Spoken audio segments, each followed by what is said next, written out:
अवांजी समातुन ताईं radio voice of Sindh London.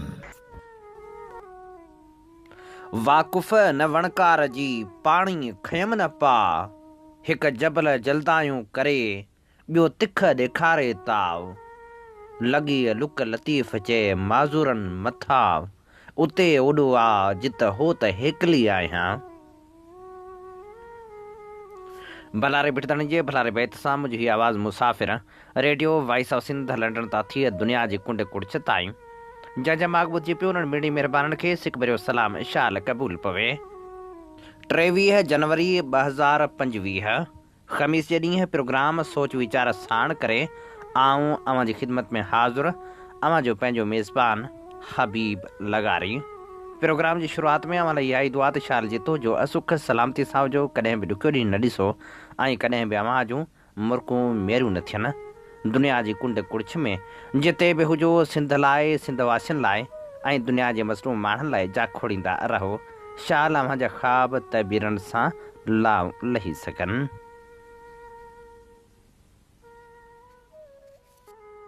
जुदाई जो दर्द छा थींदो आहे, इन जो अंदाज़ो त फ़क़्ति उहे वजूद लॻाए सघंदा जिन खां पंहिंजा प्यारा विछड़ी विया हुजनि। जेकॾहिं को अज़ीज़ रिश्तेदार विछड़ी वेंदो आहे, हिन दुनिया मां लाॾाणो करे वेंदो आहे, त पोइ माण्हू 4 ॾींहं रोई नेठि दिलि पले छॾींदो आहे। पर जिन जा प्यारा खंभिजी विया हुजनि, जिन जा प्यारा अॻुवा कया विया हुजनि, उन्हनि जो हर ॾींहुं ॼण त पुलिसरात ते बीठे गुज़रे थो। संदन हयाती जो हिकु हिकु लम्हो इहो सोचींदे गुज़रंदो आहे त असांजो अज़ीज़ अलाए त कीअं हूंदो, हुन मानी बि खाधी हूंदी अलाए न, हुन तां कहिड़ा ॾमर गुज़रिया हूंदा, केर बि नाहे ॼाणींदो। अहिड़ो दर्द हिन वक़्तु प्रिया कुमारीअ जा वालदेन बि भोॻे रहिया आहिनि। संगरार वारे इलाइक़े मां अॻुवा थी वियल प्रिया कुमारी जो अञा ताईं को पतो पइजी नाहे सघियो। पुलिस केतिरा ई ड्रामा कया, केतिरियूं दावाऊं कयूं, पुलिस जवाबदारनि ताईं पहुचण जी दावा बि कई ऐं पोइ पुलिस यकदमि माठ थी वई। अञा पुलिस चुप जो रोज़ो नाहे खोलियो।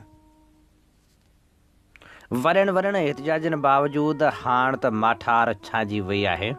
प्रिया कुमारी खे 10 मुहर्रम जे ॾिहाड़े 2021 दौरान संगरार मां अगवा कयो वियो हो, जंहिंजो हिन वक़्त ताईं को पतो पइजी नाहे सघियो।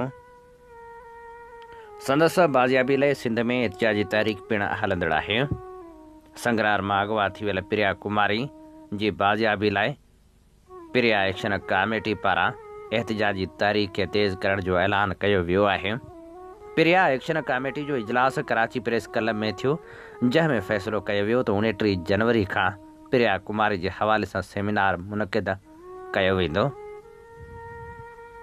जंहिंजे लाइ सिविल सोसाइटी जे अॻुवाणनि, घरू वज़ीर, वकीलनि, साफ़िन ऐं ॿिनि अॻुवाणनि खे दावतूं बि ॾिनियूं वेंदियूं। इंसानी हक़नि जे लाइ कमु कंदड़ तनज़ीमनि, आलमी इदारनि, सिंध काबीना, वॾे वज़ीर ऐं ॿिनि खे प्रिया कुमारी जी बाज़ियाबी लाइ ख़त लिखिया वेंदा। इजलास में इहो बि फ़ैसिलो कयो वियो त प्रिया कुमारी जी बाज़ियाबी लाइ सिंध हाई कोर्ट में पटिशन पिणु दाख़िल कराई वेंदी। इजलास दौरान इहो बि फ़ैसिलो थियो त प्रिया जी बाज़ियाबी लाइ कराची, सखर ऐं हैदराबाद में एहतिजाज कयो वेंदो। एहतिजाज जे सिलसिले में पहिरियों भेरो एहतिजाज 3 तलवार कराची में कयो वेंदो। एहतिजाज जे लाइ मारवी ऐवान, मुल्क मनान चांडियो, एडवोकेट फ़ख़र नजमा ऐं सोणी पारस ते मुश्तमिल कमेटी पिणु क़ाइमु कई वई आहे। उहा कमेटी एक्शन कमेटी जे कन्वीनर लियाकत जलबाणी, नामियर साफ़ी यूनुस महर, महेश कुमार, अली पल, ख़ुदारिनो शाह ऐं ॿिनि जी रहनुमाई में एहतिजाज कंदी। जॾहिं त इजलास में इहो बि फ़ैसिलो कयो वियो त सोशल मीडिया ते प्रिया जी बाज़ियाबी लाइ भरपूर मुहिम हलाई वेंदी। एहतिजाजी तहरीक पंहिंजी जाइ ते, पर ज़रूरत इन ॻाल्हि जी अञा बि आहे त सिंध वासियुनि खे हिननि एहतिजाजनि में भरपूर नमूने सां हिसो वठणो पवंदो। त जीअं जल्द खां जल्द प्रिया कुमारी बाज़ियाब थी सघे। अवां जी समातुनि ताईं radio voice of Sindh London. Radio voice of Sindh London तां अवां जी ख़िदमत में प्रोग्राम पेश कयो पियो वञे सोच वीचार जे हिन सफ़र में आऊं अवां सां मुखातिब आहियां जो पंहिंजो मेज़बान हबीब लगारी। सिंधूअ दरिया मां कैनाल कढण वारो मामिरो हाणे शिदत इख़्तियार कंदो पियो वञे। कराची खां कारूं झराई कश्मीर ताईं, कश्मीर खां वेंदे इस्लामाबाद ताईं सिंध वासी सरापा एहतिजाज बणियल आहिनि। सिंध वासियुनि जो हिकिड़ो ई मुतालबो आहे त कंहिं बि सूरत में कैनाल कढण न ॾींदासीं। हुकूमत बज़िद आहे त कैनाल कढिया वेंदा ऐं सिंध वासी जदोजहद करे रहिया आहिनि त कंहिं बि सूरत में असांखे सिंधू दरिया ते धाड़ो मंज़ूर न आहे। चोलिस्तान में आबादकारी ऐं कारपोरेट फार्मिंग लाइ हुकूमत कोशिशूं करे रही आहे। इन समूरी सूरत हाल ते नामियारो लेखक नसीर मेमण लिखे थो, चोलिस्तान वारे रेगिस्तान खे साओ करण वारी नई कोशिश जी तारीख़ 1 सदी पुराणी आहे। हिन रेगिस्तान खे मक़ामी तौरु रोही बि चयो वेंदो आहे। 25,000 चौरस किलोमीटरनि खां वधीक पखेड़ वारो ही रेगिस्तान ॾखण पंजाब जे 3 ज़िलनि बहावलपुर, बहावलनगर ऐं रहीम यार ख़ान में पखिड़ियल आहे।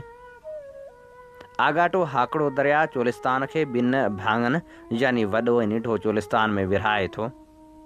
वॾी सरकार अॼुकल्ह कारपोरेट फार्मिंग हेठि उन इलाइक़े में 66 लख एकड़ इलाइक़े खे सिराब करण लाइ ग्रेटर चोलिस्तान ऐं सिमालर चोलिस्तान रिथाउनि जा सांबाहा करे रही आहे। 18वीं सदीअ जे ॿिए अध में बहावलपुर में अलॻि वाहन जो हिकु सरिश्तो जुड़ी चुको हो जेको उते जे दाऊद पोटनि ठाराए हो। असल में शिकारपुर सां तालुक़ रखंदड़ दाऊद पोटे सरदार सादक मोहम्मद ख़ान खे कल्हुड़नि निकाले ॾिनी हुई ऐं हुन चोलिस्तान वञी पनाह वरिती हुई। दाऊद पोटनि सतलज, पंजनद ऐं सिंधू मां वाह खोटे पंहिंजूं वस्तियूं आबाद कयूं। अॻिते हली हुननि बहावलपुर रियासत में पूरो नहरी निज़ाम जोड़ियो जंहिंखे ज़मींदारनि जे छेड़ वारे तरीक़े सां साफ़ रखियो वेंदो हो। छेड़ जो निज़ाम हलाइण लाइ कारदार मुक़ररु कयो वेंदो हो। अंग्रेज़नि 1849 में पंजाब ते कब्ज़ो कयो। उन खां साल अॻु 1848 में अंग्रेज़नि पंजाब में वॾे पैमाने ते वाहन वसीले ज़रायत वारनि रिथाउनि बाबति सर्वे कराई हुई। उन सर्वे जे आधार नामवर बरतानवी इंजीनियर प्रोबी काउटली ऐं लेफ्टिनेंट बेर्ड स्मिथ सलाह ॾिनी त सॼे पंजाब जे पाणी खे वराए 80 लख एकड़ ज़मीन आबाद कई वञे त बरतानिया लाइ उहो सभ खां नफ़े वारो कब्ज़ो साबित थींदो। हुननि पंहिंजी रिपोर्ट में लिखियो त 60 लख रुपया ख़र्च करे वाह खोटण सां बरतानिया खे सालियानो 34 लख रुपया मुनाफ़ो थींदो। 1850 जे ॾहाके में रावी मथां माधुपुर हाइड्रोक्स वटां अपर बारी दोआब कैनाल ठाहे वियो। 1868 खां 1882 विच में सतलज मां सरहद वाह खोटियो वियो ऐं 1880 जे ॾहाके खां पोइ बरतानिया मां कैनाल कॉलोनीज़ ठाहिण जी शुरूआति थी। दरिया जे विच वारनि पटनि दुआबनि खे आबाद करे पंजाब जी ज़रई मैशत ऐं मुनज़म ॻोठनि ते ॿधल समाजी ढांचे ठाहिण में उन रिथाउनि जो बुनियादी किरदारु हो। ईअं 20वीं सदी जी शुरूआति वारनि वरियनि ताईं पंजाब जे नदियुनि जो पाणी बिराजनि ऐं वाहन वसीले विरहाइजी चुको हो। उहे रिथाऊं वधीक नाणो कमाइण, वफ़ादार फ़ौजनि, चङनि मुड़सनि, गादियुनि ऐं बिरादरियुनि खे इनाम तौरु ज़मीनूं ॾियण ऐं ॾोहारी क़बीलनि खे किरत सां लॻाइण जे मक़सद सां ठाहियूं वियूं। अंग्रेज़नि जी इहा बि दावा हुई त निंढे खंड मां ॾुकार सबबि वॾे अघ में माण्हुनि जे मरण जो सिलसिलो रोकण लाइ इहे रिथाऊं ठाहियूं वियूं। केतिरनि ई मुहक़क़नि अंग्रेज़नि जी नोआबादियाती ज़रई मैशत खे निंढे खंड मां नाणो कमाइण ऐं पंहिंजे मुल्क वासियुनि जे अनाज सनद जे घुर्जनि जी पुराई जो ज़रियो करार ॾिनो। अंग्रेज़नि पंजाब, बहावलपुर ऐं बीकानेर जे वारियासनि इलाइक़नि जूं ज़मीनूं आबाद करण लाइ सतलज वेली रिथा शुरू कई। उन रिथा ते सोच वीचार 1850 धारे शुरू थियो, पर सियासी ऐं फ़नी रंडकनि सबबि उन ते कमु न थी सघियो। उन ॾस में 1852 में लेफ्टिनेंट एंडरसन, 1870 में कर्नल HW, 1872 में एंडरसन बीहर, 1901 में एस प्रेस्टन, 1903 में कर्नल गिरे ऐं 1905 में जॉन बेंटन मुख़्तलिफ़ रिथाऊं पेश कयूं, जिन ते बहावलपुर रियासत खे मुख़्तलिफ़ एतिराज़ रहिया। बहावलपुर रियासत जी दावा हुई त सतलज नदी ते रुगो संदन हक़ आहे ऐं बेकानीर ऐं पंजाब लाइ उन नदी मां वाह खोटे आबादी करणु नाजाइज़ आहे। डिसंबर 1918 में अंग्रेज़नि दहली में 3 ॾींहंनि जी कॉन्फ्रेंस कोठाई त जीअं सतलज जे पाणी जी विरासत जो मामिलो न बेरे सघिजे। बहावलपुर रियासत जे क़ानूनी माहिर उते दावा कई त अंग्रेज़नि जे भारत में अचण खां अॻु बहावलपुर हिकु ख़ुदि मुख़्तियार रियासत तौरु सतलज जो पाणी इस्तेमालु कंदी रही हुई। तंहिं करे सतलज जे पाणी ते उनजो हक़ आहे। उन ते कॉन्फ्रेंस जी सदारत कंदड़ वायसराय हिंद जे एग्ज़ीक्यूटिव काउंसिल जे finance member sir Claude Hill उन दावा खे रद्द कंदे चयो त सतलज ते बहावलपुर खां हेठि सिंध, जेका उन वक़्तु बरतानवी राज हेठि हुई, जो बि हक़ आहे। उन मां पतो लॻे थो त सतलज जे हेठां वहिकिरे ते सिंध जे हक़ खे अंग्रेज़नि बि मञियो हो। उन कॉन्फ्रेंस वक़्तु तय कयो वियो हो त पंजाब हुकूमत बरतानवी राज हेठि रिथा जो दस्तावेज़ समूरनि धुरियुनि खे फ़राहम कंदी, पर बहावलपुर रियासत खे उहो दस्तावेज़ न ॾिनो वियो। बहावलपुर रियासत जो सरबराह रिथा जो दस्तावेज़ घुराइण लाइ ख़त उमाणींदो रहियो, पर खेसि जवाबु न ॾिनो वियो। हाणे बि पंजाब ऐं वावडा वारा अहम रिथाउनि जा केतिरा ई दस्तावेज़ ॻुझा रखंदा आहिनि ऐं आवाम खे उन्हनि ताईं पहुच न आहे हूंदी। उन कॉन्फ्रेंस खां पोइ पंजाब जे chief engineer irrigation works HWM आउज़ नूबर 1919 में हिकु नई रिथा पेश कई। बहावलपुर रियासत खे मुक़ररु रिथा में सतलज मथां 2 बेराज फिरोज़पुर, सलेमानकी ऐं इस्लाम ऐं चौथो पंजनद बेराज सतलज ऐं चनाब जे गॾप हेठां तजवीज़ कयो वियो। सतलज जे साॼे पासे तां 2 वाह देपालपुर, मेलेसी ऐं पाकपतन रथिया विया ऐं खाॿे पासे बहावलपुर लाइ 6 वाह सादिकिया, फोर्ड वाह, काइम वाह, बहावल, अबासिया ऐं पंजनद ऐं 1 वाह बेकानीर लाइ रथियो वियो। बहावलपुर रियासत खे उन रिथा ते एतिराज़ हो त सतलज मां एतिरा घणा वाह कढण सां ख़रीफ़ जी मुंद ऐं पिछाड़ी में पाणी जी खोट थींदी। बहावलपुर रियासत जे टेक्निकल सलाहकार जॉन बेंटन खे ख़दशा हुआ त हिन रिथा जी तयारी लाइ सर्वे काथे ऐं ख़र्चनि बाबति घुर्बल अंग अखर नाहिनि ॾिना विया ऐं उन रिथा लाइ लाॻापियल काथो घटि ॿुधायो वियो आहे। जॾहिं त पाणी बाबति अघनि में वधाउ कयल आहे। उन्हनि एतिराज़नि जे बावजूदि बहावलपुर रियासत उन रिथा ते राज़पो ॾेखारियो, छो त उन रियासत खे जझे मिक़दार में पाणी जो हिसो मिली रहियो हो। आख़िर ताईं बि बहावलपुर रियासत जो चीफ इंजीनियर मिस्टर डेवस उन रिथा खे मञण खां इनकारी हो। उन वक़्तु रियासत जो नवाब निढी जमार जो हुजण सबबि काउंसिल ऑफ रेजेंसी रियासत जा मामला हलाए रही हुई। आख़िरकार 4 डिसंबर 1920 ते बहावलपुर, बेकानीर ऐं भारत जी बरतानवी सरकार विच में उन रिथा बाबति सहियूं थियूं। सो ते बहावलपुर रियासत जो रिथा जे माली काथे घटि हुजण वारो ख़दशो ठीकु साबित थियो ऐं 1924 ऐं 1926 में 2 भेरा नज़रसानी कयल बजट मुताबिक़ रिथा जी असल क़ीमत 14.6 करोड़ मां वधी 33.3 करोड़ थी वई। उन मां 13.6 करोड़ बहावलपुर खे ॾियणा पिया। कुझु वक़्त खां पोइ बहावलपुर रियासत जो पाणी बाबति वधाउ कयल काथे वारो ख़दशो बि ठीकु साबित थियो। गवर्नमेंट ऑफ इंडिया पारां मुक़ररु कयल हिकु जांच कमेटी वाहन में पाणी जे घटि हुजण जी तस्दीक़ कई। उन कमेटी ज़मीनूं विरहाइण वारी शुरूआती हदफ़ खे 20 लख एकड़नि मां घटाए 9 लख एकड़ करण जी रिथ ॾिनी।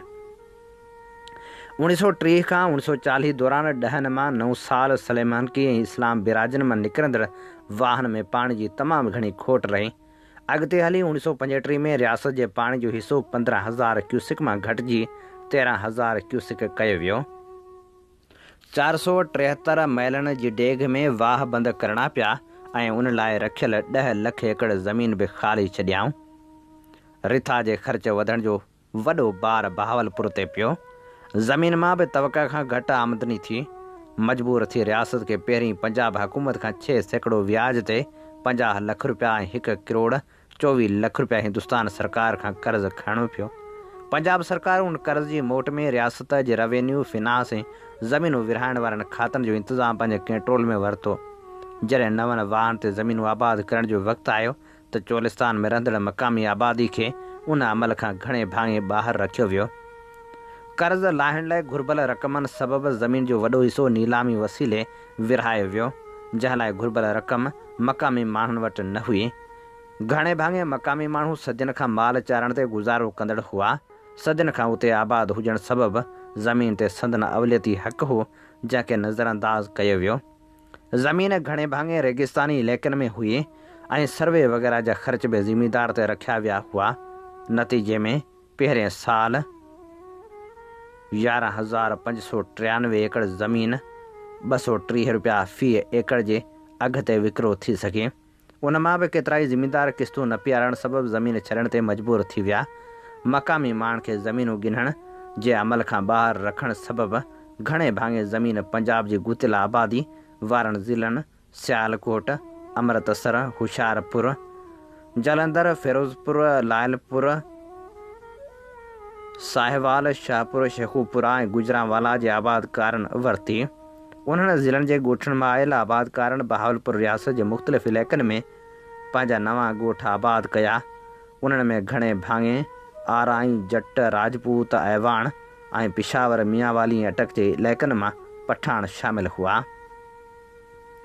76% ज़मीन रुॻो आराई ऐं जट बिरादरी जे माण्हुनि वरिती। ईअं बहावलपुर रियासत जी डेमोग्राफी तब्दील थी ऐं केतिरा ई इलाइक़ा पंजाबी आबादकारनि जा थी विया। सरकार संदन ॻोठनि खे मुनज़म तरीक़े सां चकबंदी हेठि आबाद कयो, जंहिंमें मार्केट, कचा रोड ऐं कुझु हंधनि ते रेलवे जी सहूलियत बि ॾिनी वई। चोलिस्तान जा केतिरा ई भड़भांग इलाइक़ा सावा थी विया। अनाज पीढ़ियुनि जे बुनियाद ते हारून आबाद, हासिलपुर मंडी जा मर्कज़ उसरिया। ईअं बहावलपुर रियासत में यारिथा अचण खां अॻु 1921 ताईं 4 शहर ऐं 1020 ॻोठ हुआ, जिन जो अंग 1941 ताईं वधी 31 शहर ऐं 2443 ॻोठनि ताईं पहुची वियो। नवनि आबाद थियल इलाइक़नि में 1921 में आबादी 7,81,000 हुई, जेका 1945 ताईं वधी ॿीणी यानी 15 लख थी वई।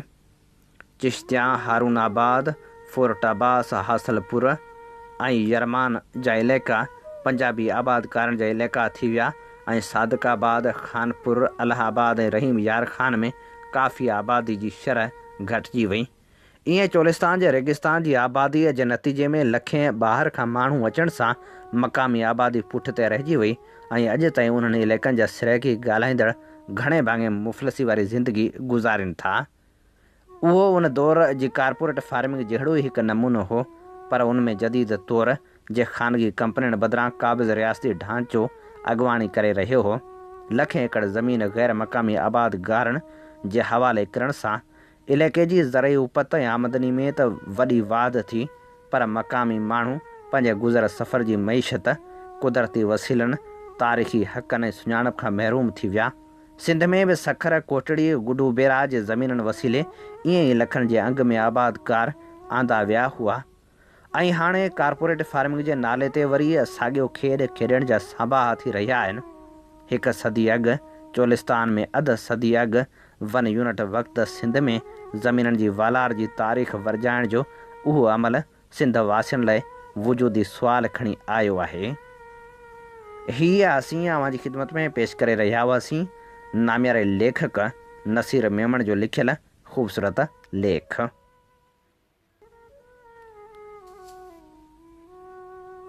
अव्हां जी समातुनि ताईं radio voice of Sindh London. Radio voice of Sindh London तां अव्हां जी ख़िदमत में प्रोग्राम पेश कयो पियो वञे सोच वीचार जे हिन सफ़र में आऊं अव्हां सां मुखातिब अव्हां जो पंहिंजो मेज़बान हबीब लगारी।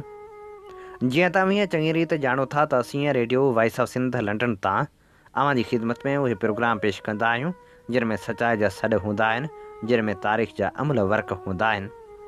असीं चाहियूं था त हीअ सफ़र सफलता माणे, जंहिं लाइ असांखे अव्हां जे साथ ऐं सहकार जी ज़रूरत आहे। अव्हीं सिंध जे हिन क़ौमी आवाज़ radio voice of Sindh London जी 24 कलाकनि वारी नशरियात पंहिंजे मोबाइल फ़ोन ते बि ॿुधी सघो था।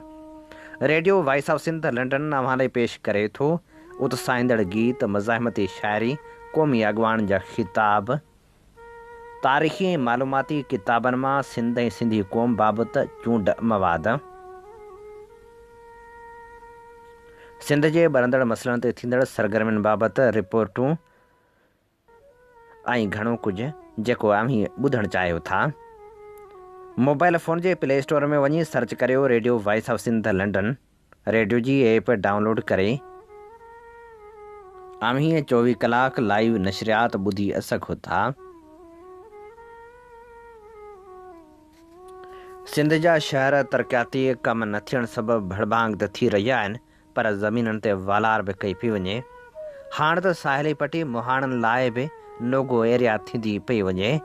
इन सूरत हाल ते मक़सूद अहमद जोखियो लिखे थो, सिंध जेतोणीक वसीलनि में ख़ुदि कफ़ील सूबो आहे, तंहिं बावजूदि सिंध जा वसीला सिंध जी क़िस्मत बदिलाए नाहिनि सघिया। सिंध केतिरनि ई कुदरती वसीलनि सां मालामाल हुअण बावजूदि अॼु बि तरक़ी न करे सघी आहे। सिंध ते धारियुनि जो कब्ज़ो आहे, जंहिंजे करे सिंध जे मालिकनि सिंधियुनि खे उन्हनि माली वसीलनि खां महरूम रखियो वियो आहे।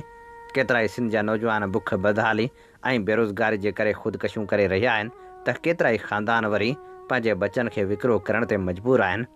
सिंध जे वसीलनि ते धारिया क़ाबिज़ थी अयाशूं पिया कनि, जिन सिंध जे वाघ धिणनि खे बि संदन हाल ते को बि रहम नथो अचे ऐं उहे अखियुनि खां अंधा, कननि खां ॿोड़ा थी विया आहिनि। सिंध जा माण्हू अहिड़े रवैये ऐं रविश ख़िलाफ़ मुख़्तलिफ़ वक़्तनि ते एहतिजाज कंदा रहिया आहिनि, पर उन्हनि जे एहतिजाज ते को बि ध्यानु नथो ॾिनो वञे। हूं त काफ़ी सालनि खां वठी सिंध जे तारीख़ी माॻ बंभोर जे ज़मीननि ते मुख़्तलिफ़ तरीक़नि सां कब्ज़नि जो सिलसिलो तेज़ थियल आहे। बंभोर जी सवें एकड़ ज़मीन ते कब्ज़ो करे उन ते कुकड़नि जा फार्म, ज़राइत, मच्छनि जा तलाव ऐं लूण जे कारखाननि समेत मुख़्तलिफ़ नालनि सां कब्ज़ा करे ग़ैर क़ानूनी तौरु प्लाटिंग बि कई पई वञे।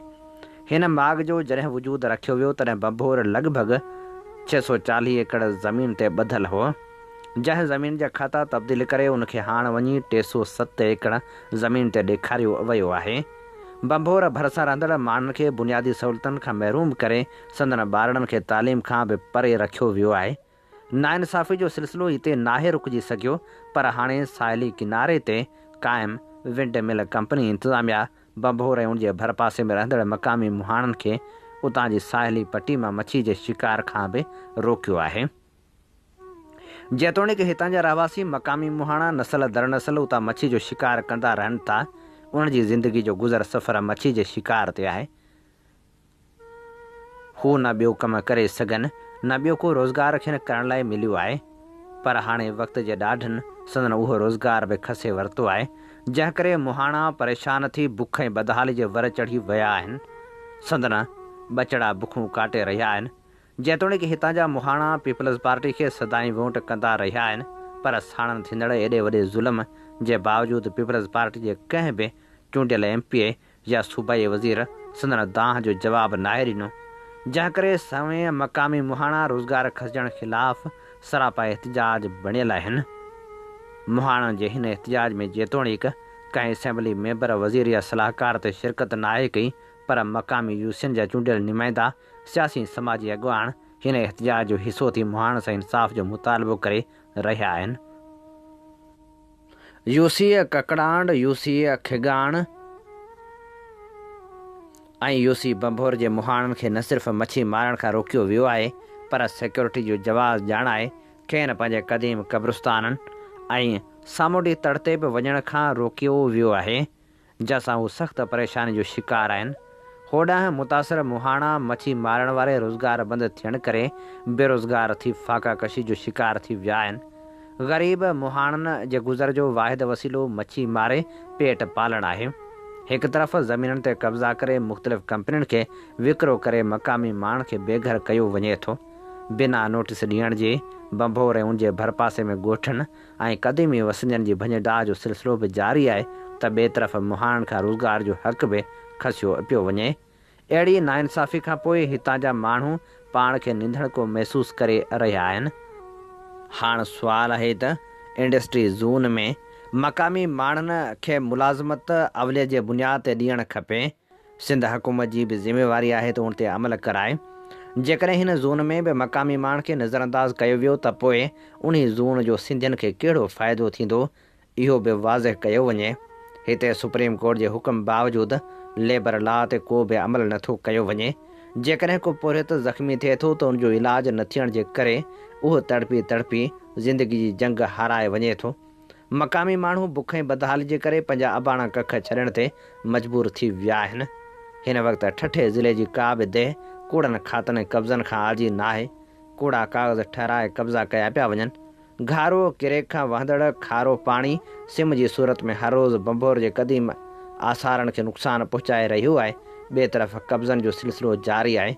हाणे रोज़गार खसण हिकु तारीख़ी ऐं वॾी नाइंसाफ़ी थींदी, जंहिंखे रोकण लाइ आला इख़्तियारनि खे तकड़ा क़दम खणणु घुरिजनि। मुहाणनि जे लॻल धरणे जो नोटिस वठंदे विंड मिल कंपनी खे पाबंद बणायो वञे त उहा कंहिं मुहाणे खां मच्छी मारण जो हक़ न खसे ऐं खेनि पंहिंजे क़दीमी क़ब्रिस्तान ताईं रसाई ॾियणु घुरिजे। तरक़ी जे नाले ते कसा नाइंसाफ़ी माण्हुनि खे क़बूल न आहे। हाणे माण्हू मज़ाहिमत वारे रस्ते ते लही आया आहिनि, जंहिं करे को बि अणवणंदड़ वाक़ियो पेश अची सघे थो। अहिड़े मामले जो MPA समेत हितां जे चूंडियल असेंबली मेंबरनि खे तकिड़ो क़दम खणी पंहिंजे वोटरनि खे मान ॾियणु घुरिजे ऐं संदन रोज़गार जो तहफ़ुज़ करणु घुरिजे। हीअ असीं अव्हां जी ख़िदमत में पेश करे रहिया हुआसीं मक़सूद अहमद जोखे जो लिखियल ख़ूबसूरत लेख। अव्हां जी समातुनि ताईं radio voice of Sindh London. Radio voice of Sindh London तां अव्हां जी ख़िदमत में प्रोग्राम पेश कयो पियो वञे सोच वीचार जे हिन सफ़र में आऊं अव्हां सां मुख़ातिब अव्हां जो पंहिंजो मेज़बान हबीब लगारी। साईं मुंहिंजा सिंध में केतिरा ई स्कूल बंदि पियल आहिनि। हाणे त पाणी जी खोड़ जे करे सिंध यूनिवर्सिटी ऐं मेरहाण यूनिवर्सिटी खे बंदि कयो वियो आहे। सिंध शागिर्द सभा पारां मुतालबो कयो वियो आहे त सिंध यूनिवर्सिटी ऐं मेरहाण यूनिवर्सिटी खे खोले क्लास हलाया वञनि। उस्ताद तनज़ीमनि तरफ़ां तदरीसी अमल जो बैकाट ख़तमु करे समूरा इदारा खोलिया वञनि। सिंध जे समूरनि बंदि पियल स्कूलनि ऐं कॉलेजनि खे फ़ाल करे उते तालीमी अमल जारी कयो वञे। सिंध जे समूरनि तालीमी इदारनि यानी प्राइमरी स्कूलनि खां वेंदे यूनिवर्सिटियुनि ताईं सिंधी लाज़मी पढ़ाई वञे।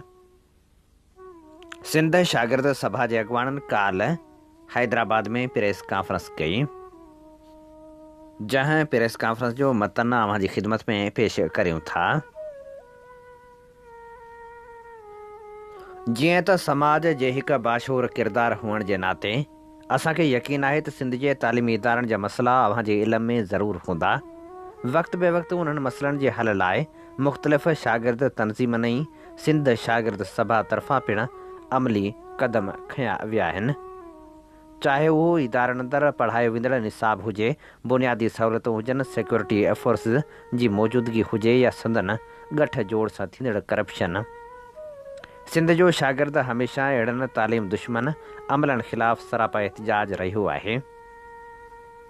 हिकु तरफ़ दुनिया अंदरि तरक़ी याफ़्ता मुल्क पंहिंजे तालीमी इदारनि अंदरि तहक़ीक़ ऐं तजुर्बे जूं जदीद सहूलियतूं मुहैया करे जदीद इल्मनि में हिक ॿिए खां अॻिते निकिरण जी डोड़ में रुधल आहिनि, त ॿिए तरफ़ पाकिस्तान अंदरि तालीमी निज़ाम जो ॿेड़ो हथ सां ॿोड़े तनक़ीदी ऐं तख़लीक़ी ज़हन पैदा करण त ठहियो, पर अहिड़नि ज़हननि जी सदाईं हौसला शिकनी कई पई वई आहे। पाकिस्तान में तालीमी इदारनि अंदरि सियासत ऐं सक़ाफ़त मथां अण ऐलानियल पाबंदी आहे। सिंध जे तालीमी इदारनि अंदरि सक़ाफ़ती ॾिहाड़ो मल्हाइण ते शागिर्द अॻुवाणनि मथां बग़ावत जा केस दाख़िल करे शागिर्दनि खे गिरफ़्तार कयो वञे थो, जेको वाज़े सबूत आहे त रियासत तनक़ीदी ऐं तख़लीक़ी सोच पैदा करण जे ख़िलाफ़ आहे। जेकॾहिं असां हिन ख़िते अंदरि हिंदुस्तान ऐं बांग्लादेश समेत मुख़्तलिफ़ मुल्कनि जी तालीमी सूरतहाल जो जाइज़ो वठंदासीं ऐं पाकिस्तान जे तालीमी इदारनि खे ॾिसंदासीं त असांखे उन में बि ॾींहुं राति जो फ़र्क़ु नज़र ईंदो। दुनिया खे छॾे पाकिस्तान अंदरि तालीमी सूरतहाल जो जाइज़ो वठंदासीं त पंजाब, सिंध ऐं बलूचिस्तान जे तालीमी निज़ाम में पिणु घणो फ़र्क़ु नज़र ईंदो। पंजाब अंदरि तालीमी निज़ाम खे पिणु जदीद करण जी कोशिशि कई वञे पई, पर सिंध जे तालीमी निज़ाम जी सूरत हाल इहा आहे त सिंध जे स्कूलनि अंदरि बुनियादी सहूलियतनि जी खोट जहिड़ोक पाणी, बिजली, स्कूलनि जूं इमारतूं, बुनियादी ज़रूरत जो सामान ऐं उस्तादनि जी खोट पिणु आहे। हिन जदीद दौर में सिंध जे तालीमी निज़ाम जो अंदाज़ो हेठि ॾिनल अंगनि अखरनि मां लॻाए सघिजे थो त जिते अॼु दुनिया चंड ते पहुचण खां बाद मुख़्तलिफ़ सियारनि ते पहुचण जी डोड़ में लॻियलु आहे, त उन जदीद दौर में पाकिस्तान अंदरि 2 करोड़ खां वधीक ॿार जिन जी उमिरि 5 खां 16 साल जे विच में आहे, स्कूलनि खां ॿाहिरि आहिनि। दुनिया अंदरि पाकिस्तान स्कूलनि खां ॿाहिरि ॿारनि जी भेट में ॿिए नंबर ते आहे। सिंध अंदरि 52% ग़रीब ॿार स्कूलनि खां ॿाहिरि आहिनि। डान जी रिपोर्ट मूजिबि 2700 सरकारी स्कूलनि में उस्ताद न आहिनि। 49% स्कूलनि में 4 दीवारी न आहे। 37% स्कूलनि में पाणी जी सहूलियत मौजूदु न आहे। 68% स्कूलनि में बिजली न आहे। अहिड़े जदीद दौर में सिंध जा स्कूल बुनियादी सहूलियतुनि खां महरूम आहिनि। हिकु तरफ़ सिंध जे तालीमी इदारनि, स्कूलनि, कॉलेजनि, यूनिवर्सिटियुनि जा हाल अमां अॻियां मथे ॾिनल अंगनि अखरनि ज़रिए पधिरा आहिनि, त ॿिए तरफ़ यूनिवर्सिटियुनि जी इंतिज़ामिया इदारनि अंदरि खिल ॾियारींदड़ ऐं अफ़सोस करण जहिड़ियूं पॉलिसियूं लागू करे रही आहे, जिन जो तालुक़ु तालीम सां त ठहियो, पर परे परे ताईं तालीमी इदारनि सां बि नाहे। हिन प्रेस कॉन्फ्रेंस वसीले असां पिणु हिकु ॿिए अहिड़े ई अहम मसइले ते ध्यानु ॾियारणु चाहियूं था त कराची यूनिवर्सिटी अंदरि शागिर्दनि खे मर्ज़ी जा कपिड़ा पाइण जी इजाज़त न आहे।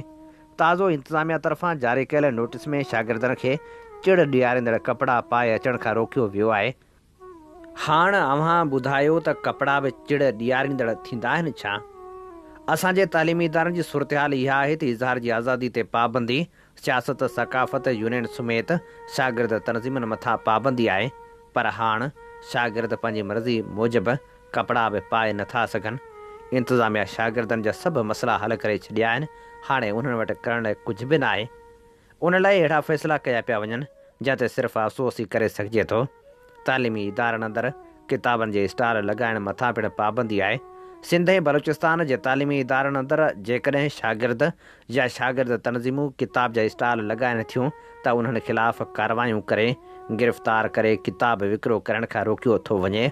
छा हिकु एटमी रियासत किताब खां एतिरो ॾिनल आहे जो शागिर्दनि खे किताब पढ़णु ऐं विकिरो करण जी बि इजाज़त न आहे? वरी जॾहिं इदारनि अंदरि उस्ताद तनज़ीमनि जे किरदार ते नज़र विझंदासीं त पिणु उहो किरदारु शकी नज़र ईंदो।